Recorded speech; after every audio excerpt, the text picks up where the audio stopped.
October 2 Mahatma Gandhi జన్మదినం. మనం ప్రతి సంవత్సరం అక్టోబర్ 2ని మహాత్మా గాంధీని తను సత్యము, అహింస, శాంతి గురించి చెప్పిన విషయాల గురించి, ఆయన నిర్వహించిన సత్యాగ్రహాల గురించి, భారతదేశానికి సాధించిన స్వాతంత్ర్య గురించి, స్వాతంత్ర్య ఉద్యమంలో అప్పుడు ఆయన అనుసరించిన పద్ధతులు, సత్యము, అహింస, శాంతి పద్ధతులతో ఏ రకంగా మన భారతదేశానికి ఆయన స్వాతంత్ర్యం తీసుకొచ్చారని చెప్పి చర్చించుకుంటూ ఉంటాం. ఇక్కడ ఏమిటంటే మహాత్మా గాంధీ యొక్క ఆశయాలు ప్రపంచం అంతా అందరినీ ఆకర్షించింది. ప్రపంచ దృష్టి అంతా మహాత్మా గాంధీ తాను నిర్వహించిన కార్యక్రమాలకి ప్రాధాన్యత ఇచ్చారు. మనం చూసినట్లయితే మార్టిన్ లూథర్ కింగ్ ఈ అమెరికాలో జాత్యహంకారం అంటే నల్ల తెల్ల తేడా ఉంటే దానికి ఆయన గాంధీ ఈజ్ మై వెపన్ అన్నారు. అంటే గాంధీ వెపన్గా అవ్వడం ఏమిటి అంటే సత్యము, అహింసకు సంబంధించి ఎటువంటి హింస ప్రేరణ కలిగిన కార్యక్రమాలు లేకుండా, హింస లేకుండా అహింసాయుతంగా నిర్వహించే సత్యాగ్రహాలు, non violent way of expression, non cooperation. దాని తర్వాత దీనంతటికీ మనం నిర్వహించే కార్యక్రమాల్లో ఎప్పుడైతే మనం అహింసకు వ్యతిరేకంగా నాన్ వైలెంట్గా, పీస్ఫుల్గా నిర్వహిస్తామో ప్రజల యొక్క బలం ముందు ప్రభుత్వాలు కూడా తల ఒగ్గక తప్పదు. అందుచేత మహాత్మా గాంధీని మనం చూసినట్లయితే దక్షిణాఫ్రికాలో ఆయన ఉన్న కాలంలో అక్కడ ఏషియన్ రైట్స్, పౌర హక్కులు చాలా వరకు హరించబడ్డాయి. దాన్ని ఆయన చూస్తూ వ్యతిరేకించారు.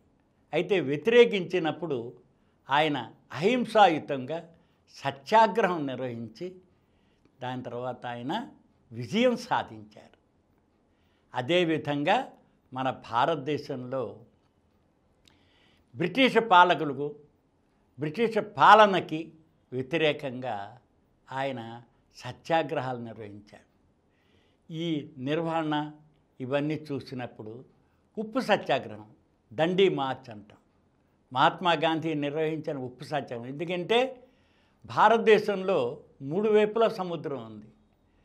మన దేశంలో ఉప్పు తయారవుతుంది, కానీ మన ఉప్పును మనం ఉపయోగించుకోవడానికి వీలు లేకుండా వాళ్ళు ఇంగ్లాండ్ నుంచి ఉప్పు తీసుకొచ్చేవారు.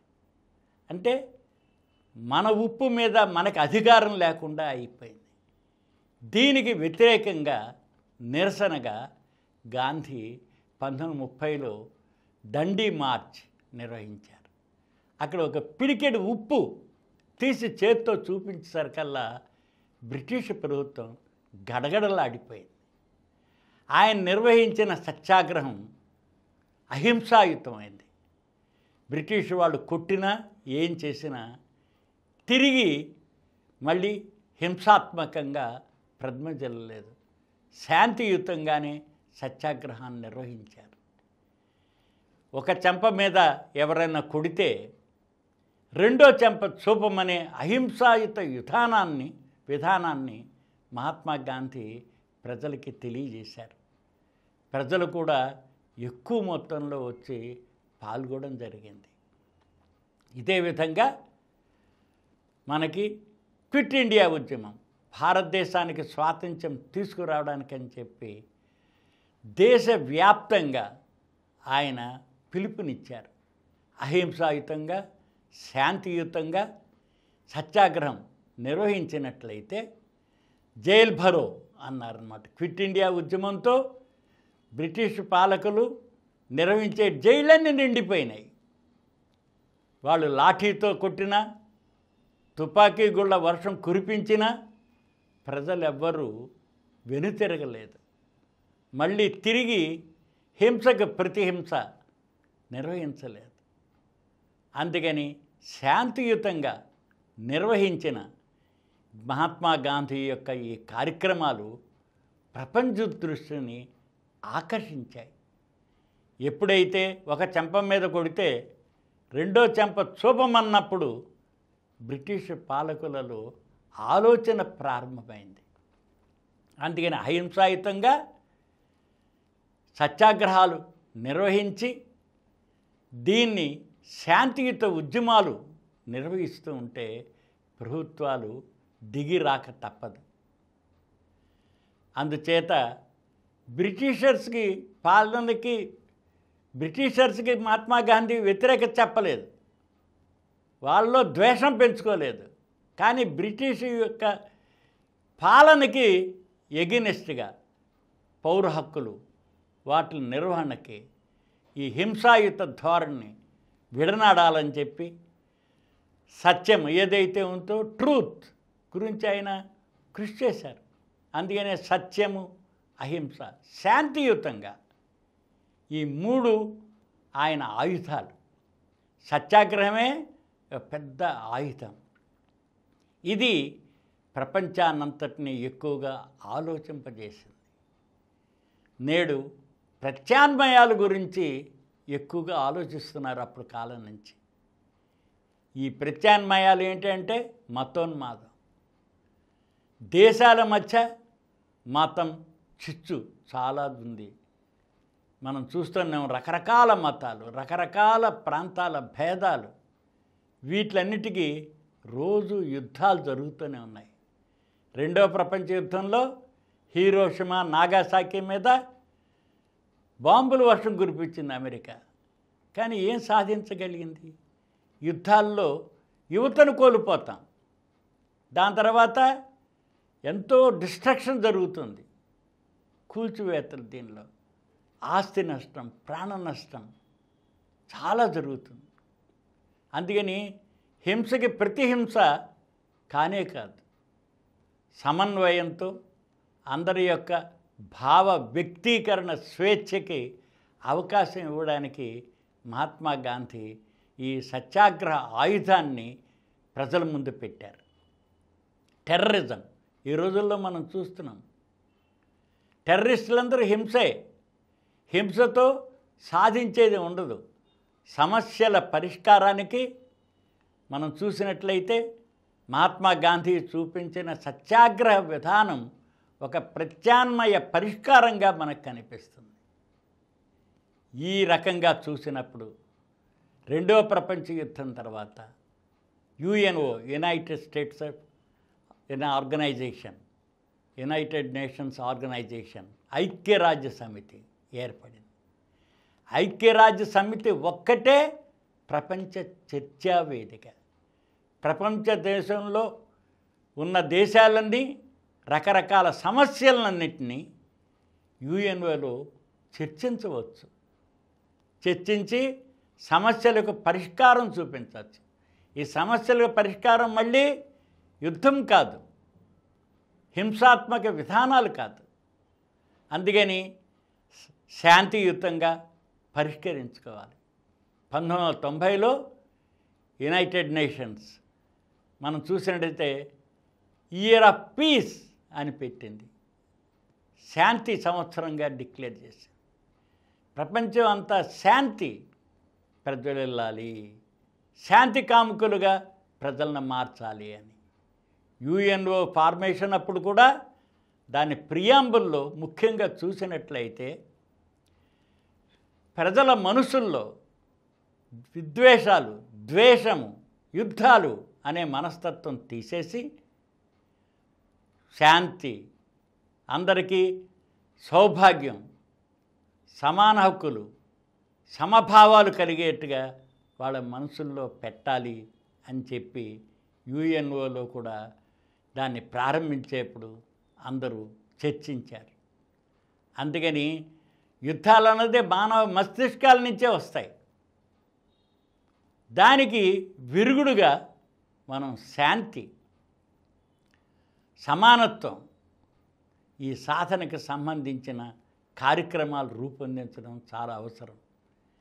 ఈరోజు ఈ టెర్రరిస్టులు కానీ వీళ్ళు ఇంత విర్రవీగిపోతున్నారంటే వివిధ దేశాల మధ్య ఉన్న రాజకీయ అసమానతలు, అక్కడున్న కులతత్వం, మతతత్వం, వివిధ భేదాలు, ఈ భేదాల మధ్యన సమస్యలు ఎక్కువగా ఉంటున్నాయి.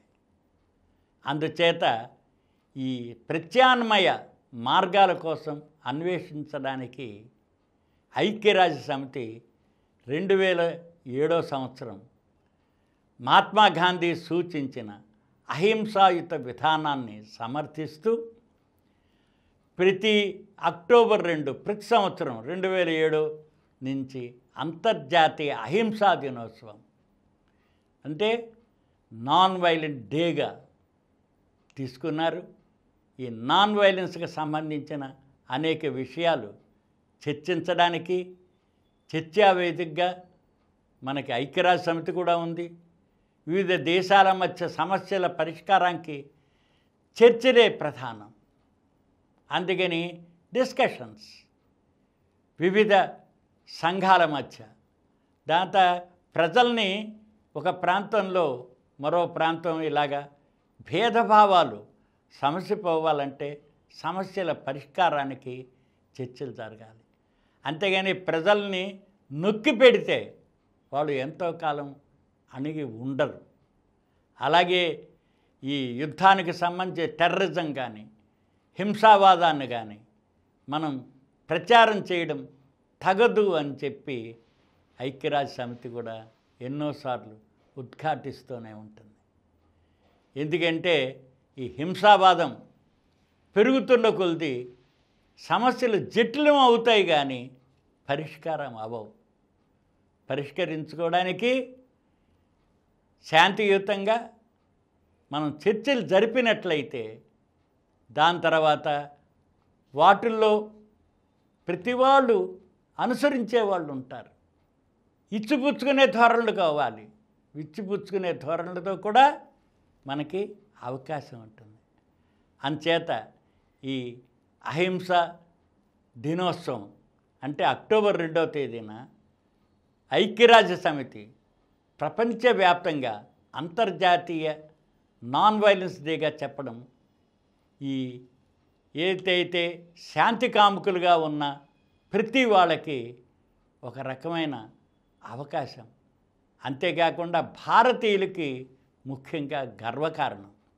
ఎందుకని మనం దేశం యొక్క స్వాతంత్ర్యం మహాత్మా గాంధీ అహింసాయుత సత్యాగ్రహ విధానం ద్వారా, నాన్ కోఆపరేషన్ ద్వారా, బంధులు ప్రొటెస్టుల ద్వారా, నిరసనలు తెలియజేయడం ద్వారా, దాని తర్వాత నాన్ కోఆపరేషన్, డిజొబీడియన్స్, వీటిలన్నిటినీ అనుసరించి గాంధీ మన సమస్యల పరిష్కారానికి, ప్రభుత్వాల దృష్టికి తీసుకురావడానికి, ప్రపంచ దృష్టికి తీసుకురావడానికి అవకాశం కలిగింది.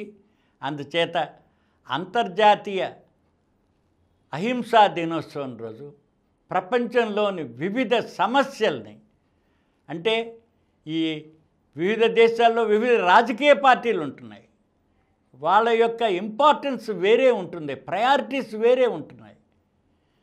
చాలా వరకు ఈ మతోన్మాదంతో ఉన్న రాజ్యాలు కూడా ఉన్నాయి, మత ప్రాధాన్యత గలవి. ఇవి పక్క రాష్ట్రాల మీదతో చెలగాటం చేస్తున్నాయి.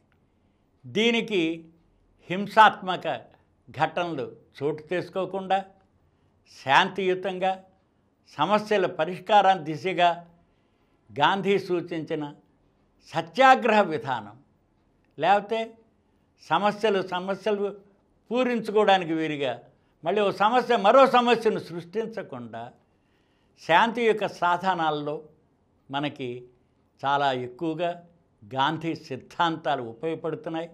అందుచేత అక్టోబర్ 2 గాంధీ జయంతి సందర్భంగా యునైటెడ్ నేషన్స్ ప్రపంచానికి ఈ శాంతి సందేశంగా అహింసాయుత దినోత్సవం కింద ప్రకటించడం చాలా సంతోషదాయకమైన విషయం.